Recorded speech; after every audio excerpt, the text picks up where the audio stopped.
who calls for Prince Harry and Meghan Markle to have their titles stripped, as well as Prince Andrew and Sarah Ferguson, as the Sussexes join an anti-AI celebrity campaign designed specifically to annoy Donald Trump's White House. And make no mistake, that is the future for Prince Harry and Meghan Markle as well. And it's well-deserved on all sides.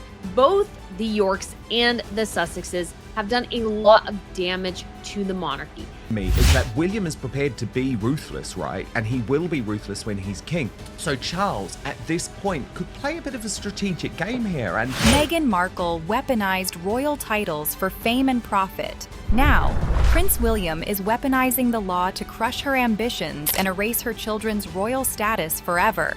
People, then it is much harder to make this about race or make this about victimhood. But of course we know this is one of the reasons why Harry was so desperate to be face to face with Charles, because he's emotionally blackmailing him, he's guilt tripping him, because it is their absolute worst nightmare. It's the story shaking Westminster, and the one headline Buckingham Palace hoped would never appear. Prince William has quietly thrown his support behind a parliamentary move that could strip Archie and Lilibet of their royal titles for good. Major talks were going on. William's convinced the monarchy cannot evolve while Harry and Meghan still hold titles. Amen, brother.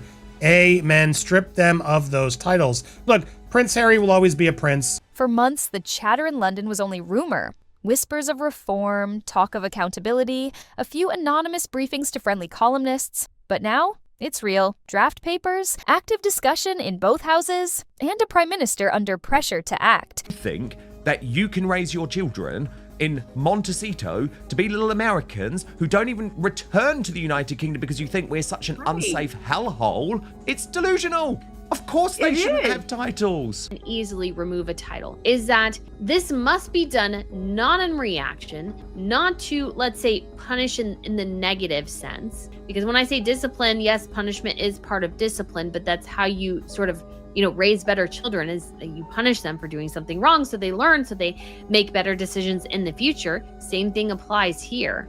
The hard decisions, that's what you are there to do. I mean, I don't understand how you can be in such a high position and wafer on like... The proposal is simple on paper, but seismic in effect. New powers allowing the monarch or his heir apparent to remove titles from those who, quote, no longer serve the crown's interests. That means one thing: the Sussex era of royal immunity may be coming to an end. Woman needs to be put in her place, and the fact that you now have this whole issue with Andrew, hey, it's kind of a blessing. Hey, all of them, let's make some decisions right now. This is the time to do it. 100%. I mean, what happens if you wait?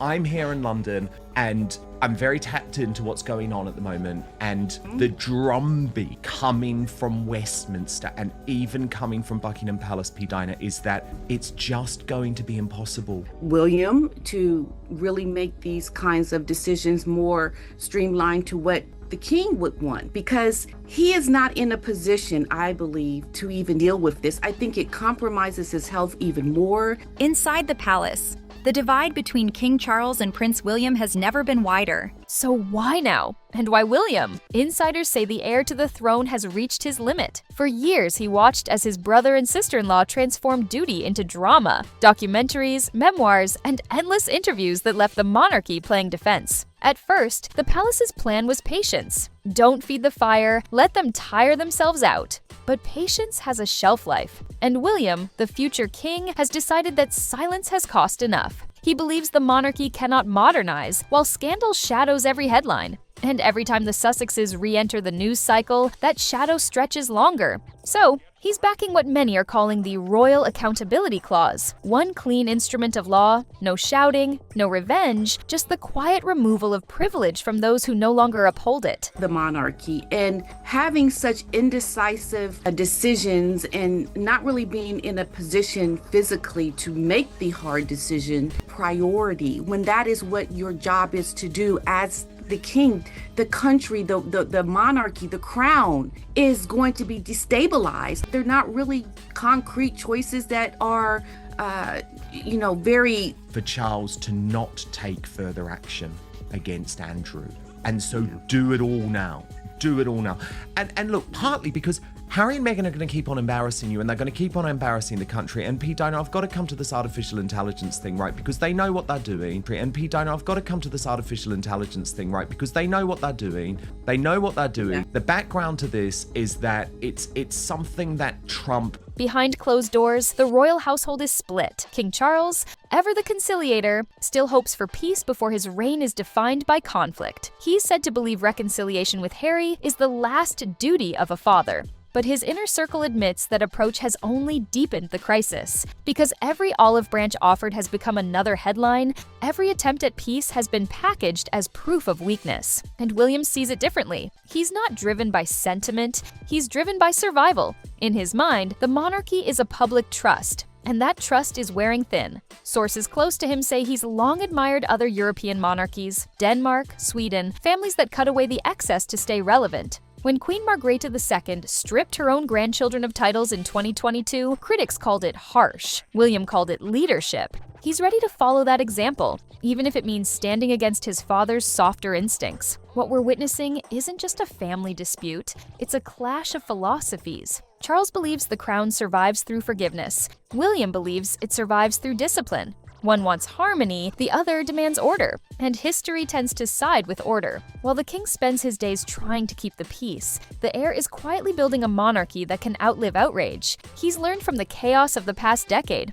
the public fatigue, the endless social media trials, the erosion of respect. He's decided that the next era of royalty will be smaller, harder, and cleaner. That's why the Sussex question isn't just about family, it's about principle. Who deserves to be called royal, and who doesn't? Across Britain, the mood has shifted.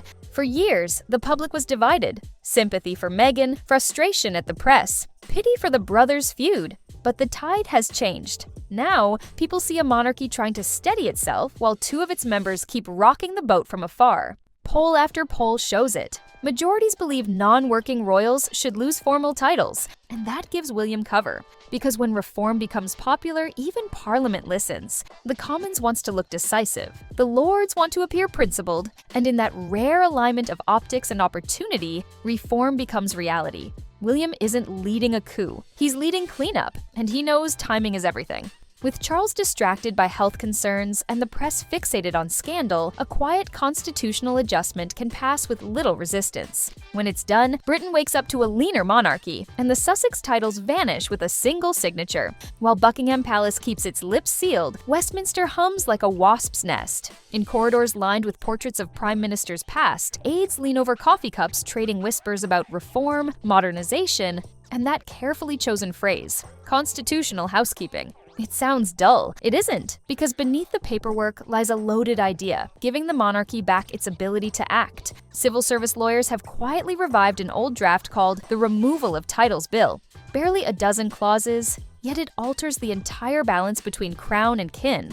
So they learn, so they make better decisions in the future. Same thing applies here, negative. Because the reason somebody's titles should be stripped is that there is some sort of royal code of conduct that exists that is transparent between the government and the royal household, and that if you are a person who marries into the royal family, and that if you are a person who marries into the royal family, if you are a person who is born into the royal family, given this code of conduct, and you sign on the dotted line that say, I agree to do X, Y, and Z, and if you, at some point, for the first time in decades, the sovereign would have the explicit power to withdraw titles from anyone who no longer serves the national interest. No public trial, no drawn-out spectacle. A simple signature, delivered with the calm of bureaucracy. And that's the genius of it. The British system hides its sharpest teeth behind politeness. What looks like administrative tidying is, in fact, a constitutional thunderclap.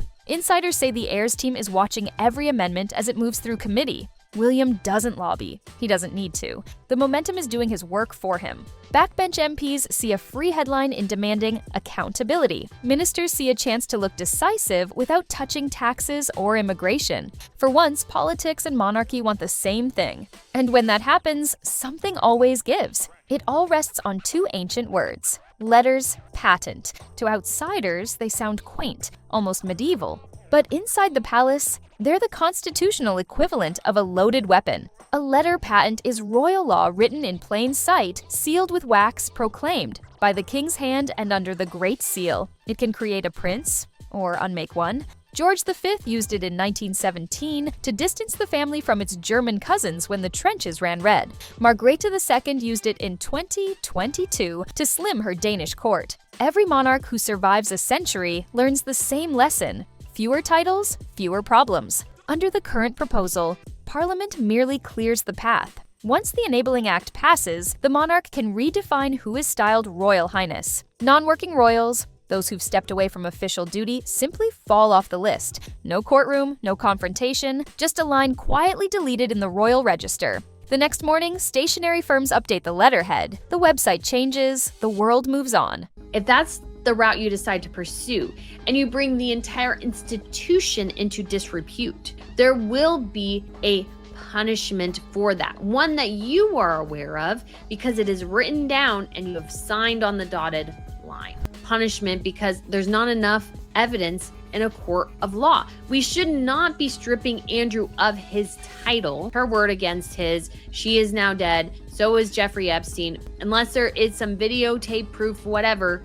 It's all for this Epstein things. It's like, well, we need to actually search his finances, how he got money, how he used his role as a special trade envoy for the UK to wheel and deal behind the scenes to make money for himself, his wife, and his kids. Because of Epstein, everything's been wrapped up in that. And so I feel like this route is more about punishing that than it is about addressing somebody who abused their royal position. By lunchtime, Archie and Lilibet are no longer prince and princess, just Master and Miss Mountbatten Windsor. And that, to William, is order restored. Critics call it ruthless, supporters call it overdue. Either way, it's unmistakably deliberate. William has spent his entire adult life studying two monarchs, his grandmother's quiet authority and his father's lifelong quest for consensus. He's decided to merge neither. Instead, he's building a monarchy that behaves like a modern brand, disciplined, values-driven, unsentimental. He knows the public now evaluates royals the same way they judge CEOs, by performance, efficiency, and optics.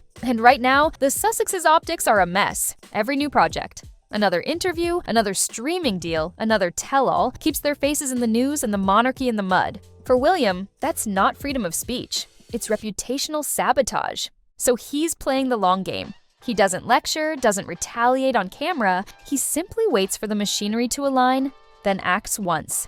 Decisively, that's what this legislation offers: deniability for the palace, authority for the crown, and finality for everyone else. No tantrums, no televised clashes, just constitutional housekeeping with surgical precision. And it sends a message loud enough for Hollywood to hear: the crown is not a costume you can rent by the interview. Across the Atlantic, panic sets in. The same PR firms that once bragged about royal access now hold crisis calls behind closed doors. Because without the titles, every contract looks weaker. Executives at streaming giants have already started asking awkward questions. Is that Harry and Meghan are following a very similar road to Andrew and Sarah, for the royal family to recognize that when you have rogue royals, yes, maybe they're not doing something necessarily, let's say, massively bad right now. Manageable, they're a pain in the butt, but you know, it's okay. But you will get to the point of a Harry situation in 30 years that might be very much like Andrew, which should have been nipped in the bud years ago. But it was allowed to fester because nobody stinking addressed it. And now we're here. And now everything's sort of spinning wildly out of control. And Charles looks like a weak king. He looks like a very weak king here. The decisions around the crown, the titles with what happens to Eugenie, Beatrice, and Andrew, make it a big pool of people that are going to have the same thing. If the Duchess of Sussex becomes just Meghan Markle, what happens to the marketing? Does the next documentary still have that royal sheen, or does it blend into the crowd of celebrity confessionals? Endorsement agencies are noticing too. Their spreadsheets run on prestige per post. No HRH, no premium rate. Hollywood thrives on hierarchy, even when it pretends to be progressive. And when the crown retreats, the glow fades. Suddenly, California's favorite royal couple look a little less royal and a lot more Californian. You can almost feel the irony from London to Los Angeles. After years of monetizing the monarchy is finally monetizing discipline. Inside palace walls, father and son move on parallel tracks that no longer meet. Charles still believes in the power of reconciliation, an old man's hope that time will heal what pride has broken. William believes in containment, cut the infection before it spreads. Courtiers describe it carefully. The king seeks harmony, the prince seeks hygiene. To the king, titles are heritage. But enough of Sussex, the Duchess, the Duke. Enough. His Royal Highness. No, done. What happened with Andrew showed him it's time for a definitive break. The playbook. Harry and Meghan kept their Duke and Duchess of Sussex titles after stepping back from royal duties, while they technically still hold his and her Royal Highness styles in 2022. William, however, is said to view the continuation of these titles as incompatible with a modern slimmed-down monarchy. Showed that no one, regardless of status, is above the crown. He feels the same principle should apply to Harry and Meghan. This isn't about revenge, it's about preservation. To the prince, their licenses, revocable when misused. He remembers the chaos of the 1990s. Headlines, divorces, the endless circus that nearly sank the institution. He swore that when his time came, the crown would never again be hostage to personality. So, while Charles drafts speeches about unity, William drafts blueprints for survival. He has watched how hesitation becomes humiliation. He will not repeat it. And as one senior aide reportedly put it, His Majesty loves his son. The Prince of Wales loves the monarchy. In the end, those loves may prove incompatible. Step outside the bubble and listen. From London taxis to northern pubs, you hear the same sigh, enough's enough. People aren't angry anymore, they're exhausted. They watch the Oprah interview, the docuseries, the memoir, the podcast.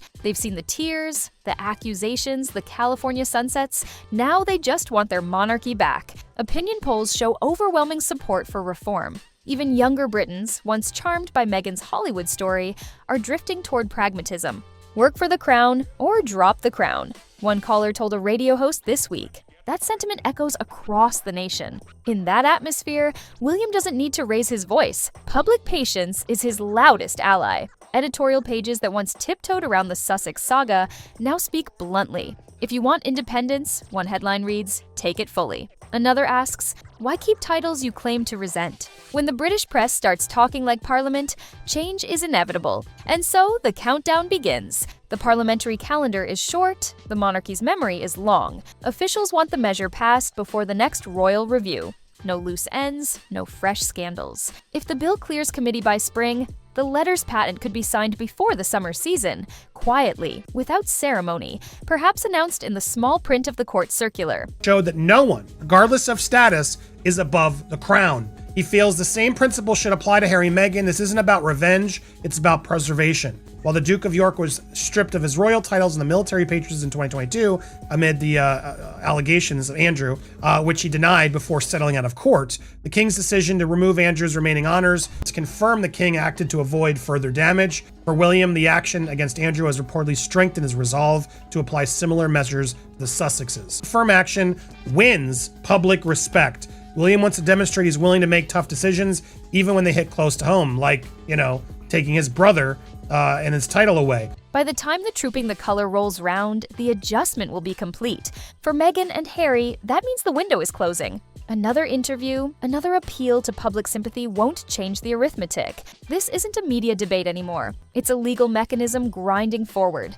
And once Parliament acts and the monarch signs, titles aren't opinions, they're history. When the story breaks, it doesn't trickle, it detonates. Morning bulletins lead with one line, Parliament backs royal reform.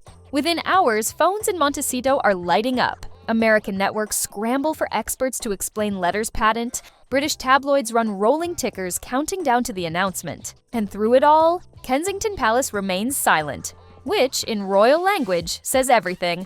Hollywood insiders described the Sussex camp as stunned. They believed the palace would never risk the optics of stripping children's titles. But the calculation has changed. What once looked cruel now looks consistent. William's allies call it correction, not punishment. Across cable news and social media, two narratives collide. In America, the Sussexes are framed as victims of an outdated institution. In Britain, they're seen as proof that modern royalty can't be a side hustle. Commentators quote Shakespeare, lawyers quote the 1917 letters patent, and YouTubers quote each other. But the numbers speak louder. Polls show record approval for a slimmed-down monarchy. If he goes through with stripping Harry's titles, it'll be a point of no return. Kate's nature is to keep the peace wherever possible, and she knows this could wipe out any chance of mending things between the brothers for good. I think she's right. I do think she's right. For good. I think she's right. I do think she's right. The same source added, William views Andrew's fall as both cautionary and a chance to set things right. He believes the monarchy can't survive on double standards anymore. If titles hold the real value, then the same rules have to apply to everyone, no exceptions. I think he's spot on.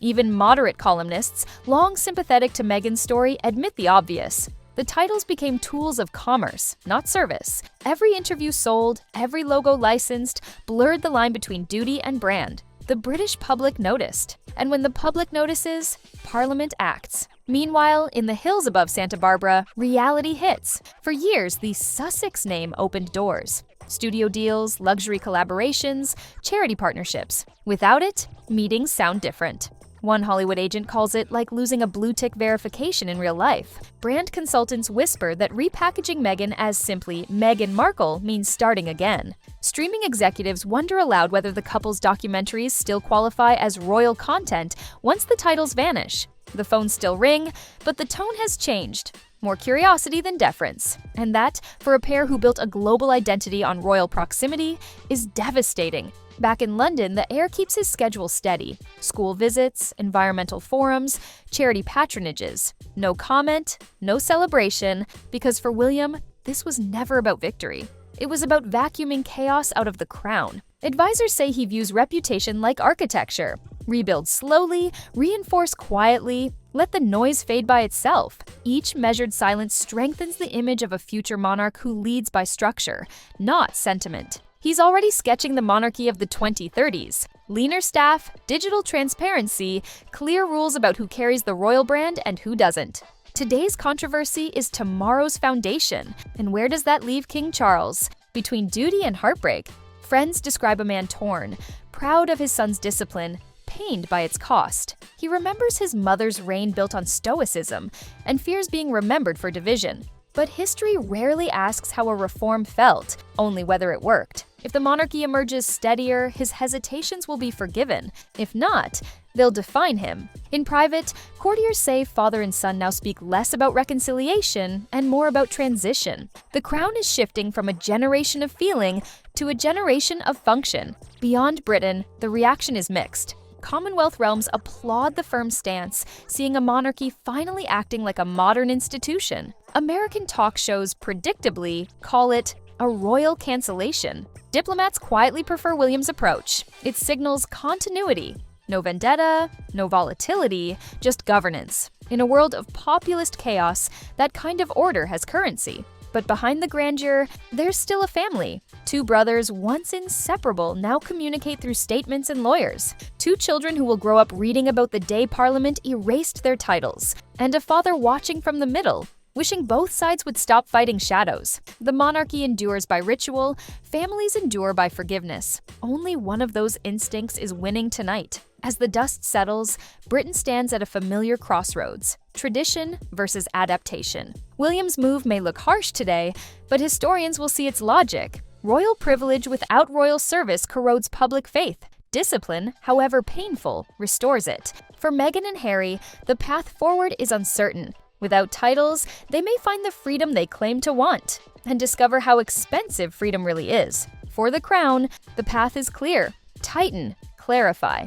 survive. The monarchy has faced abdication, divorce, scandal, and now the digital age. It always bends, never breaks. And tonight, as Westminster papers are signed and Californian lights burn late, one truth echoes from palace to parliament: the crown always corrects itself.